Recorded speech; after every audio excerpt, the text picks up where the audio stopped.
Perspective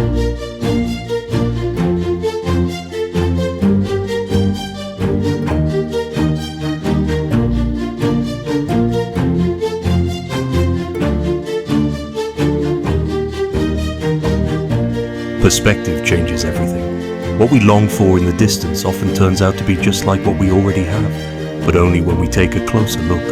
Welcome to Timeless Tales, where classic stories come to life. I'm James, your host, and today we bring you The Golden Windows by Laura E.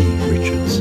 This charming and thoughtful tale follows a young child who sets out to find a house with golden windows, only to discover something unexpected along the way. It's a simple yet profound story about gratitude, perception, and the beauty of home. Let's begin.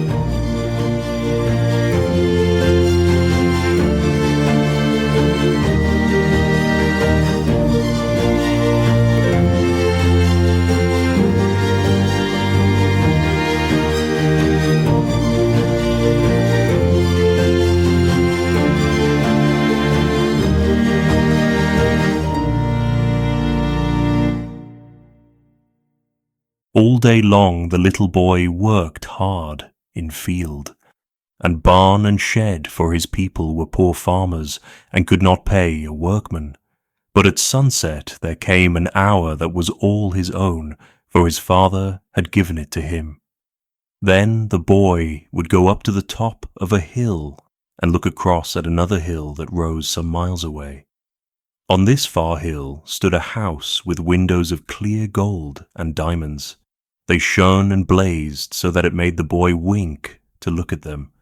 But after a while, the people in the house put up shutters, as it seemed, and then it looked like any common farmhouse. The boy supposed they did this because it was supper time, and then he would go into the house and have his supper of bread and milk, and so to bed. One day the boy's father called him and said, "You have been a good boy and have earned a holiday. Take this day for your own, but remember that God gave it and try to learn some good thing." The boy thanked his father and kissed his mother. Then he put a piece of bread in his pocket and started off to find the house with the golden windows. It was pleasant walking. His bare feet made marks in the white dust, and when he looked back, the footprints seemed to be following him and making company for him. His shadow, too, kept beside him, and would dance or run with him as he pleased. So it was very cheerful. By and by he felt hungry, and he sat down by a brown brook that ran through the alder hedge by the roadside, and ate his bread and drank the clear water. Then he scattered the crumbs for the birds, as his mother had taught him to do, and went on his way. After a long time he came to a high green hill, and when he had climbed the hill there was the house on the top, but it seemed that the shutters were up, for he could not see the golden windows. He came up to the house, and then he could well have wept, for the windows were of clear glass, like any others, and there was no gold anywhere about them. A woman came to the door and looked kindly at the boy and asked him what he wanted. "I saw the golden windows from our hilltop," he said, "and I came to see them. But now they are only glass." The woman shook her head and laughed. "We are poor farming people," she said, "and are not likely to have gold about our windows. But glass is better to see through."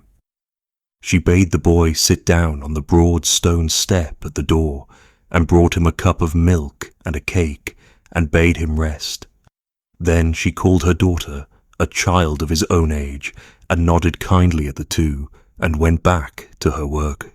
The little girl was barefooted like himself, and wore a brown cotton gown, but her hair was golden like the windows he had seen, and her eyes were blue like the sky at noon. She led the boy about the farm, and showed him her black calf with the white star on its forehead, and he told her about his own at home, which was red like a chestnut, with 4 white feet. Then, when they had eaten an apple together, and so had become friends, the boy asked her about the golden windows. The little girl nodded and said she knew all about them, only he had mistaken the house. "You have come quite the wrong way," she said. "Come with me. and I will show you the house with the golden windows, and then you will see for yourself." They went to a knoll that rose behind the farmhouse, and as they went, the little girl told him that the golden windows could only be seen at a certain hour, about sunset.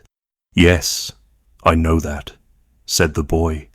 When they reached the top of the knoll, the girl turned and pointed, and there on a hill far away stood a house with windows of clear gold and diamond, just as he had seen them.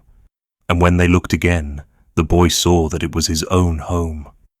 Then he told the little girl that he must go, and he gave her his best pebble, the white one with the red band, that he had carried for a year in his pocket, and she gave him 3 horse chestnuts, one red like satin, one spotted, and one white like milk.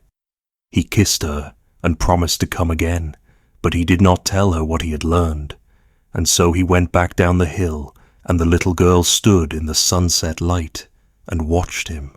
The way home was long, and it was dark before the boy reached his father's house. But the lamplight and firelight shone through the windows, making them almost as bright as he had seen them from the hilltop.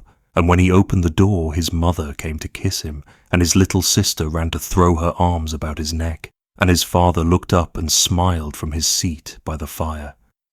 "Have you had a good day?" asked his mother. Yes, the boy had had a very good day. "And have you learned anything?" asked his father. "Yes," said the boy. "I have learned that our house has windows of gold and diamond,